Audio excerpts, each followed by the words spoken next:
Warning, the following program contains news talk, solutions, and information not found in filtered media outlets. Viewer discretion is advised. Attention. You are now about to enter Filter-free radio. So open your mind, push reset, and reboot your computer. Excuse me while I... Filter. It's time for news, opinion, and ass-kicking from Filter-Free Radio. Better than news, better than talk. Giving the finger to mainstream media. Who's got the goods? They've got the goods. It's Filter-Free Radio. FilterFreeRadio.com. When I talk about resistance. Because the truth is, we do have power. Sounds like a case of the Mondays. Live Monday, 7 to 9 p.m. Eastern. FilterFreeRadio.com. This is my favorite show. We have been given an opportunity to make a new beginning. And I think it clearly. It's our job to very coldly assess reality and then figure out how to respond. Your number one source for unfiltered truth, analysis, and solutions. FilterFreeRadio.com. Oh, it's a good day and it's going to be a good show. Welcome, my friends, alternative minds, independent thinkers, unfiltered truth, and news seekers. Jacob Dean broadcasting live here from Portland, Oregon, FilterFreeRadio.com headquarters. This is our show, Filter Free Radio, our show, Fed Up with the Status Quo. We talk about how we change it. We talk about how you and I, we the people, mobilize and get active and be the change that we need. We are the ones we are waiting for, right? And if we can reach one person, just one person, and make a difference in that life, in that one person's life, that eventually will become a lifetime of difference. That is what this is all about. That is a success. And again, we are live on our website, FilterFreeRadio.com. We are live on RadioOrNot.com. We are live on Liberal Justice Radio on the TuneIn app and TuneIn.com. Also on online radio. And so much coming up in this program. We're going to talk about the money. It's all about the money. You talk about trying to save the world, no one cares. You try to talk about saving yourself, no one cares. You talk about saving a couple of bucks, and everyone listens. No, this is a show about wealth inequality. This is a show about capitalism. This is not talk radio. We are actually going to discuss the real problems and the real solutions. We're not going to pretend that we don't know what the problems are, and we're sure as hell not going to pretend that we don't know what the solutions are. And I'm so sick and tired of typical talk radio, because this isn't it, and this is what we're doing. We got to do our own thing and do something different. It's Filter Free Radio. So good to be with you. We're going to talk about the money. We're going to talk about a lot of money. We're going to talk about the root causes of the problems, capitalism. We're going to talk about wealth inequality. And we want to invite you into the conversation. Always, we love your participation, and that is what it's all about. We need you to participate. Our telephone number, which you can call 24/7, anytime. You can call it right now. You can call it tomorrow. You can call it tonight. You can call it whenever. 503-746-TALK. That telephone number, 503-746-TALK. 503-746-TALK. That's 8255. And, again, you can call that anytime if you're listening to us on a podcast, if you're listening to us on the free Stitcher app, on free iTunes, on free YouTube. It's all free, by the way, if you're listening to us on a recorded podcast. We also want to hear from you, 503-746-TALK. You can Skype into this show. You can use your Skype and find me, Jacob_Dean. on Skype. You can also email us, jacob@filterfreeradio.com, and skeptical@filterfreeradio.com. And, of course, find us on Twitter @filterfreeradio. And on Facebook, there's a lot of stuff happening on our Facebook page, which you always need to check out. It's facebook.com/filterfreeradio. And by my side, as always, is our super duper awesome master producer, our co-host, our kick-ass all-around brother from another mother, live from our nation's capital in Washington, D.C., Mr. Skeptical Scott. Hello. Hello. Hey, there he is, man. There he is. Love it, brother. Love it. I just had to give you that pregnant pause to start things off. Just to, heighten the blood pressure about 10 points. Just instantaneously, like, dead air. Oh, he's not there. No, what happened? The magic is not working. I'm here. It's all good, brother. It's so good to have you with us, man. And maybe at some point tonight we can have a little fun near the end of the show.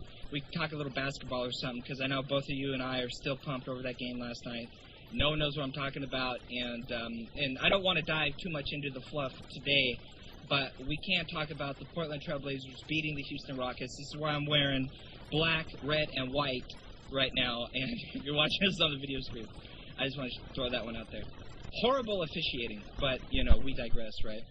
A weakened planet, a weakened world, which is the source of our lives, is less capable of supporting that life. Your life, my life, human or otherwise, any life. Thus, the health of the world, the real world, should be primary. More important than any social or economical or political system. Because all of those social, economic, political, etc. systems are dependent upon the living planet. Is this not self-evident? What would you add to the new declaration, 503-746-TALK? It is self-evident that to value a social system that harms the planet's capacity to support life over life itself is to be out of touch with physical reality.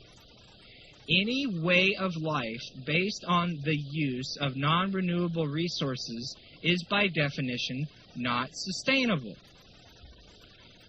Call or ask and you shall receive. Our comment line is working, and you can call in at 503-746-TALK.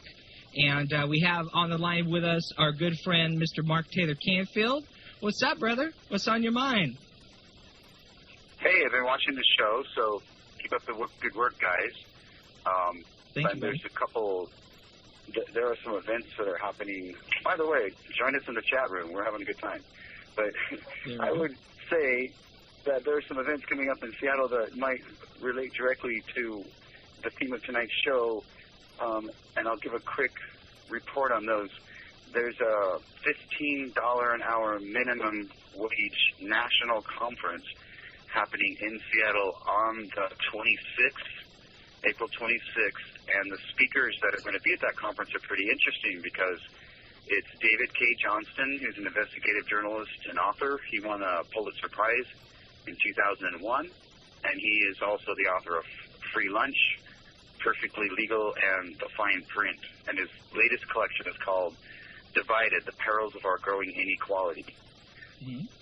The other speaker is Glenn Ford from Black Agenda Report, and he was the founding member of the Washington chapter of the National Association of Black Journalists. We love Glenn Ford. And he's also on the board of National Alliance of Third World Journalists. Very interesting guy. And then following up after them is David Goldstein, a.k.a. Goldie, who is the founder and blogger-in-chief at horsesass.org. And also a former staff writer at The Stranger magazine, and he's also blogged at Huffington Post and Daily Kos. So he had his own show called The David Goldstein Show on a news talk station in Seattle called KIRO for a couple years, but then sort of got moved off the air because he's a little bit too outspoken. So that's the news from Seattle. The other issue that folks will be talking about, especially with this wave of action issue and the climate march, which has actually been taking place across the country. In Seattle, there are a group of activists who are not directly affiliated officially, I guess, with any kind of Occupy group, but they are calling for a reoccupation of the original Occupy Seattle encampment at Westlake Park on Earth Day. So the backstory there is, it remains to be seen how the authority is going to react to that, because our last mayor, his position was sort of like, hey, I really support you guys, keep up the good work, and then I'm going to arrest your asses. Well, this time we have a new mayor named Ed Murray, but The Stranger magazine just did a cover article on how he is now the mouthpiece for the police department, which we know has been under a Department of Justice investigation for a long time due to allegations of excessive use of force. But it remains to be seen. We were hoping that the new mayor would be a reformist mayor when it comes to civil rights issues and police accountability. But according to Dominic Holden, one of the editors at The Stranger magazine, he has fallen by the wayside and will probably side with the police at this point. Tragic. And then, in direct response to your declaration, I presented a declaration called Declaration of Independence from Wall Street, which you guys actually ended up posting. Yes, I remember that. Yeah, July 4th for the National Occupy Gathering that was taking place that year. And that was kind of my response to what you're talking about, is how do we make a statement that makes sense. And if you don't mind, I'll read a little bit of it. I pulled it up in front of me because I have it saved on the computer. Yeah, go ahead, man. It's great. I love it. So I won't read the whole thing, but it starts with, when in the course of human events it becomes necessary for people to dissolve the economic and political bands which have connected them with another, and to assume the separate and equal station to which the laws of nature entitle them, a decent respect for the opinions of the world community requires that they should declare the causes which impel them to that separation. We hold these truths to be self-evident, that all people are created equal. Notice it didn't say men. That they are endowed with certain unalienable rights, and that among these are life, liberty, and the pursuit of happiness. Amen. So I basically quoted from Thomas Jefferson most of the way through, but as part of his declaration, the Continental Congress at that time felt that they needed to state clearly to the world what their grievances with King George were and the British Empire, because they wanted people to know why they're doing this. So as part of what I said about that is to prove this, let the facts be submitted to a candid world, that multinational corporations and Wall Street financiers have falsely claimed to have the same rights as individual human beings, accepted public bailouts, and subsequently refused to establish necessary reforms, invested trillions of dollars in high-risk derivatives and speculative finance and trading schemes, putting the U.S. and the entire world economy at risk, protected the interests of the wealthiest members of society while enforcing austerity measures on the poor and middle class, including cuts to funding for vital social services, public health care,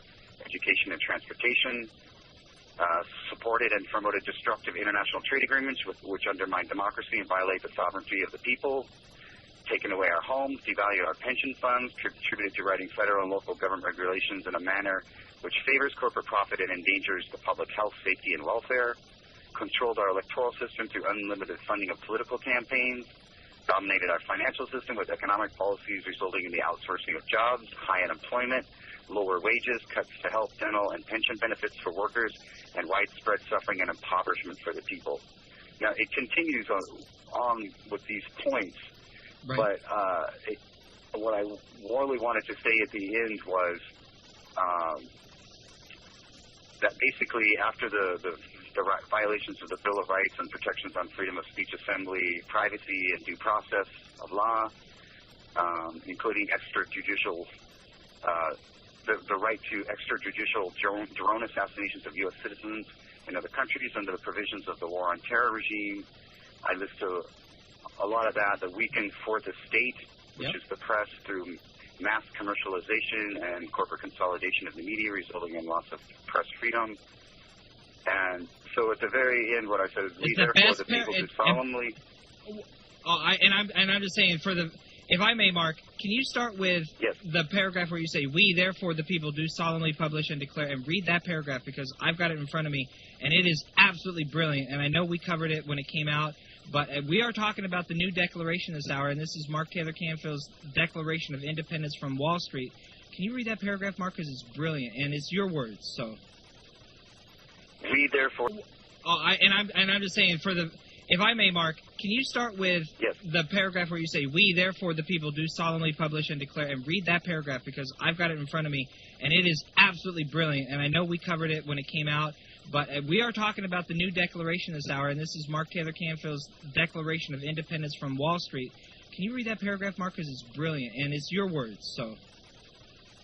We, therefore, the people, do solemnly publish and declare that we are, and of right, ought to be free and independent from corporate domination and control of our economy, our government, and our electoral systems, that we are absolved from all allegiance to the corrupt bankers on Wall Street, and that all political connection between them and the government of the United States of America is and ought to be totally dissolved, that we, as free and independent states, have full power to protect the rights of the people, conclude peace, contract alliances, establish trade, and do all other acts and things which independent states may do without influence, intervention, or interference from corporate interests.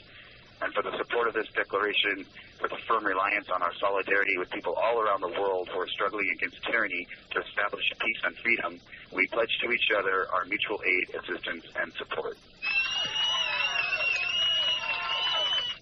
You got it down, brother.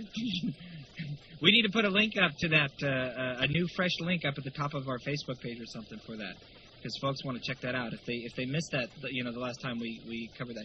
And by the way, if I may, just because we do breaking news occasionally, I have absolutely.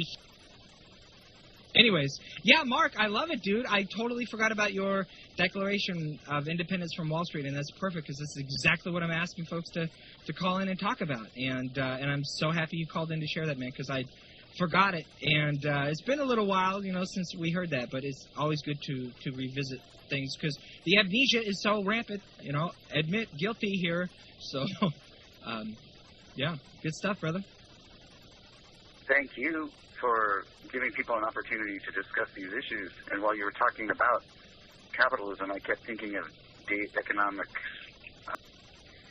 economist David Corton, who's a part of the editorial staff at Yes Magazine up here in Washington State, one of his public addresses. And what he said was that as he was trained as an economist to believe that free enterprise with equal opportunity was the way that the economy was supposed to work. And he said that would be great if it were true, but unfortunately what we have is monopoly capitalism in the United States, where the mom and pop shops get pushed aside while the big multinational corporations move in and take the market away and delocalize everything. So that was what I was thinking while you guys were discussing that issue. Yeah, screw Walmart. Yeah, that's true. Well, we're where monopolies dominate. That's the whole goal at this point, really. Yeah, play Monopoly. The goal of Monopoly is to win all the money and make everyone else in the poorhouse so they don't have no money, end up homeless on the streets of Monopoly, and you win the game when you have all the money and everyone else is poor on the streets or in jail or whatever. It's reality. It's not just a game anymore. It is reality. The oligarchs and the plutocrats are winning. The counter-revolution, man.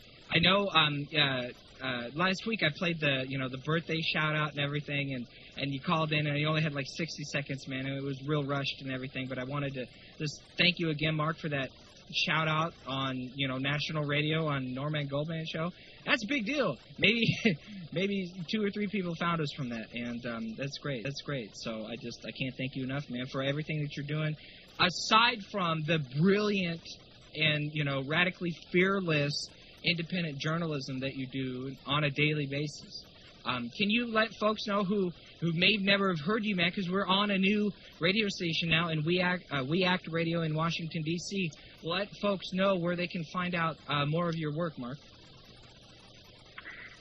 Yeah, actually, that's one thing I never talk about for some reason is I actually have a free online newspaper at paper.li. And if you subscribe, you'll get a daily news digest from sources that I sort of go through and edit, and it's also got an automated editing program, which is kind of cool, where I can set the RSS feeds on specific topics. But it's called Global News Feed. So if you go to paper.li, which is paper.li, you can look for Global News Feed, just subscribe for free, and every day you will get a little message in your email, and every day you will get a little message in your email, and you can go and check out what all sorts of people around the world are saying, and I just tend to stick to sources that I like and trust, and then the things that I write or the videos that we come up with end up on there as well. But what I want to tell you guys is you were talking about some really important issues earlier, which is basically what I'm finding strange about all this new media is that it seems to be the same ongoing conversation that people are having in person to person in private or sometimes in public, but it's an ongoing conversation that I hear every single day of my life. And today I had a conversation with a local member of the community council about, their struggle with dealing with all this corporate power and this feeling like they're being pushed aside and ignored. And I was telling her that actually I've had the same experience in corporate media, but also even in some alternative media. So my response to her was, look, go to filter-free radio. Yeah. And, start to hear the truth, because what I told her was, I know you're discouraged. I know you know that you are not as effective as you would like to be against all of this money, but tell the truth. That's all you can do. And actually, at a certain point, you kind of have to let the cards fall where they may. But if you're feeling this compulsion to speak out, then find a place where you can do it and find other people who are doing it, and you will feel so much better. You may not solve the problem today, but at least you can start wrapping your head around ideas and solutions. Bingo. And I think that the independent media is a very, very important part of this picture. It's the only place now where people actually tell the truth and can talk about things openly and inspire other people to do the same. Bingo. And as long as the corporations do not control the purse strings, then people can actually do this truth-telling. And so kudos to you and We Act Radio and Space Dog and all the folks, the Liberal Justice Radio Network and Indie Media Weekly, and everybody who's trying to do this, because it's really, I think, a part of the new paradigm, which is people are going to get really disinterested in what this major corporate, multinational corporation media network has to say to them, when they can go on their smartphone and listen to you guys out of Portland and Washington, D.C., and actually hear people talking about what they talk about instead of someone else setting the agenda. And then another part of that is just the fact that even working with so-called public radio, that was kind of a low blow, but it's public knowledge that there were issues with even Pacifica Radio Network, was started by a bunch of pacifists and was part of the free speech movement out of Berkeley.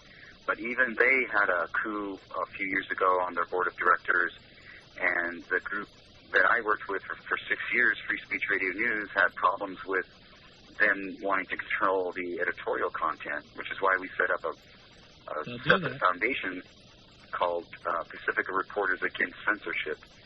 And if you can get away from the folks who want to pull the funding and throw you off the air, which are friends like Norman Goldman, Mike Malloy, all sorts of other, Randy Rhodes now, are experiencing, then it does insulate you from some of these political changes in the wind. And if people can find ways to keep the program sustained, even if we have to, really sacrifice to do it, I think that there will be an opportunity to tell the truth. So just what you why we set up the answers is get out there, start your own blogs, do your own live stream channel, tell the truth, tell the truth, tell the truth. And the people who want to hear it will listen to you, and believe me, they need to hear it. And there are a lot of people out there who tell me every day that they just want to hear someone telling the truth. Mark, where can I go? Well, you do what Jello Biafra said. You stop bitching about the media and you become the media. So there you go. Mark, I love it, brother. And folks can find Mark Taylor-Canfield's reporting on Twitter at mtaylorcanfield, and on Facebook, facebook.com/mtaylorcanfield, as well as check out the global news feed, paper.li, global news feed. Mark, we got to run to a break at the bottom of the hour. Thanks again for calling in, man. They need to hear it. And people out there love for every day to get it.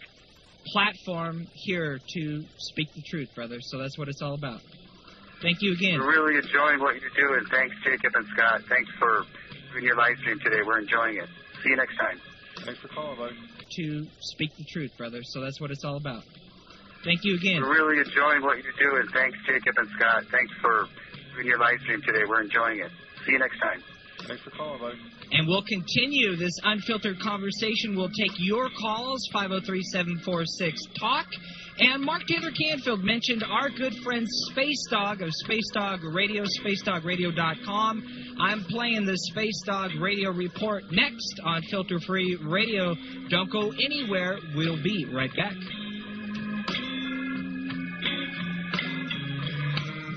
Giving the finger to mainstream media. FilterFreeRadio.com. Filter Free Radio with Jacob Dean and Skeptical Scott on 1480 AM WPWC. Every Sunday from 12 noon to 2 p.m. Eastern. WeActRadio.com. And welcome back to the show. So good to have you with us. Your open mic, your unfiltered platform to speak the truth. Tell us how you feel. It is open for you right now. 503-746-TALK. 503-746-TALK. You can also call us anytime, 24/7. On demand for you, 503-746-TALK. And participate in the conversation. Not controlled, bought, and paid for commercial radio. Our opinions are not paid for. I don't take a dime from them. And we have nothing to fear here other than... and one of the things that Mark Taylor-Canfield mentioned before the break was, you know, the control of the corporate state. And this hour we're talking about what should be the new declaration. What would you add to the new declaration? I want to get back to the Derek Jensen article in just a second. But if you missed this and you missed the conversation that we had a couple of weeks ago talking about the Progressive Radio Northwest Forum in Seattle, we talked about nothing to think fear other than its own best interest, like Progressive Radio. Bain Capital and capitalism and the corporate state doesn't give a crap about KPOJ in Portland or KPTK in Seattle or Green 960 in San Francisco, and now they don't give a crap about the Randy Rhoads Show. Seen this one coming. Definitely seen this one coming, okay? If you're surprised that the Randy Rhoads Show is getting kicked off the air, clearly you missed our coverage of the Seattle Radio Forum on Filter Free Radio. There's a link to it on our homepage. It's a very important conversation. I recorded myself live at the event that I participated in with Mark Taylor-Canfield and Space Dog of Space Dog Radio and the folks at Progressive Radio Northwest. It's a fine thing, and you should check it out. You know, it's all callers go to the front of the line. You don't have to be a good friend of the show to go to the front of the line. Anyone who calls will go on the air. It is unfiltered. There's no one else here. So when you call the comment line, it's just going to ring and ring and ring and ring, and I'm going to pick up, and you're going to be on the air. And on the air with us is another good friend of the show and chat room supporter who's in the chat room there at radioornot.com as well, participating. Mr. Snork Y2K, our brother from another mother. What's going on, buddy? What's on your mind? Privatization. If there was anything I wanted to take out with a new amendment or any type of redirection of the government, it would be to take it back to what Ben Franklin originally set up. So when you call the line, it's going to ring and ring and ring and ring, pick it up, and you've got to be. Let me moved on, or that we used to protect each other, the community. He wanted that to be something that's shared in cost across all of us, and not be something for profit. And that included what he came up with the fire department and the libraries and stuff like that. And got to throw that one out there. Have a little fun, right? And Scott, you weren't here last week. Kenny Pick and Adam Hebert of Mike Check Radio and Turn Up the Night were guest hosts. We had a lot of fun. We didn't really get into the news, and we didn't really get into much of a serious filter-free discussion, so I want to be sure to do that tonight. And without further ado, we've got our brother from another mother on the line with us, and I want to dive into the news that this came about is from the Bill Moyers conversation with Paul Krugman. Not necessarily an economist that we subscribe to on a regular basis or follow or play audio clips on a regular basis from. This is not, Paul Krugman is not not our an endorsement economist. of Paul Krugman. Right, but what I want to share with you is essentially the revelation, which I'm sure is, already happened, far long ago. It's just now we can make it public for Paul Krugman. Well, I think the importance of having a Paul. What we're talking about, by the way, is Paul Krugman was on Bill Moyer's, on PBS, and it's important to note that anytime something breaks through to the mainstream, and Paul Krugman's mainstream, let's not kid ourselves, he's a New York Times columnist, economist, he's a guy. He's a establishment, status quo. Yeah, he's part of the establishment, yeah, right. Sure. And I believe, I used to have a lot of respect for him. I don't so much anymore. But the point is that when someone like that, of that ilk, be it Paul Krugman or anybody in that mainstream corporate media, actually comes out and talks about things are going to get really, really, really bad, and it's in all the writings on the wall. And then he's actually essentially on the show to promote or to talk about this other guy's book, which he read and which everybody apparently who's read, right? Which is just blowing people's minds. And it's like, well, it doesn't. I sat there and watched. By the way, it's called Capital in the 21st Century, and it's by a French economist, Thomas Piketty. And apparently, this thing is a revelation. I have not read it yet. I just watched an interview, and apparently, this is a big deal. So, I want to talk about it. For people in the corporate media. Anytime, as I'm saying, he breaks through to the mainstream, and he apparently has done a lot of research and has all the documentation and graphs and charts and things to prove it. And essentially, he's talking about wealth inequality and concentration of wealth amongst a very few wealthy. And I don't mean rich, I mean wealthy elites. And he talks, of course, about inherited wealth and what that does to a society. And the writing's on the wall, and of course, it's finally become undeniable and unable to be ignored by these mainstream economists who say, well, if only. Right. Now, pretend that they don't know what the real problem is, and pretend that they don't know what the solution is. Right. If we could just get Obama to get a jobs bill, we could just get, none of that's going to happen, okay? So let's just stop talking about if only and start talking about reality. And that's what this guy's done, apparently, and it's really struck a chord with these people, which I think is about time. If you've been reading or listening to Richard Wolff or David Harvey or Michael Hudson, by the way, Michael Hudson is another one of my favorite economists. You can find him on the Real News Network, therealnews.com. He does a weekly segment on there, along with Phil Black. But the point is that it's undeniable now in the mainstream. The consolidation of wealth, the disparity of wealth, the increase exponentially in the consolidation and disparity of wealth, and where we're headed. And these guys are like, wow, it's far worse than we thought, and it's going to get worse. Yeah. And he basically says oligarchy. He uses the term fascism and oligarchy, which is remarkable coming from Paul Krugman, right? Exactly, coming from the establishment, the status quo, now saying, we are approaching oligarchy. We have plutocrats, and capitalism is the crisis.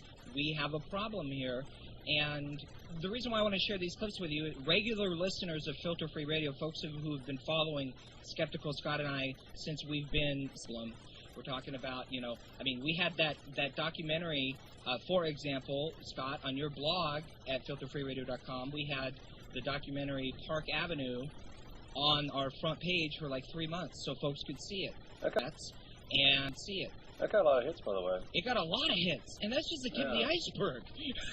Yeah, that just talks about one building on Park Avenue where the largest concentration of wealthy individuals live, and the Koch brothers and these guys who live on work on Wall Street live, and it's just remarkable that there's billionaires living in these luxury apartments in one building. And by the way, it's the exact same building the robber barons lived in the Roaring '20s, during the Industrial Revolution and things. It's fascinating. But anyway, surely you can't be serious. But the parallel of the Gilded Age then and today's new Gilded Age is apt. It's exactly where we are. We're in a new Gilded Age. It's Absolutely. Scary. And I'm only 26 years old. I can remember back in 7th grade-ish trying to learn about the medieval times, right, and how life was back then. Everyone worked for the king. You can't go out into the king's woods. You can't do anything of the king's unless you got the king's permission, and your life expectancy, if you make it to 30, you're doing great. Yeah, man, masters and serfs. And how soon we forgot about that, and how scary we're approaching to become that again. Maybe not today, maybe not tomorrow, but when you have dynasty wealth like the Walmart heirs and their wealth will be passed on, through their lineage to the next Walmart heir, and that dynasty wealth grows at a fast rate than the economy grows, and you and I busting our ass, if we make $30,000, $40,000 a year, I mean, we're great. We have the conversation. What if I had $100,000? Like, I don't know how I could ever spend $1 million. How can people ration out spending millions and millions of dollars? And I shattered that paradigm last week, actually on Friday, having beers with a good friend of mine Friday night, and I'm like, duh, they're just buying power.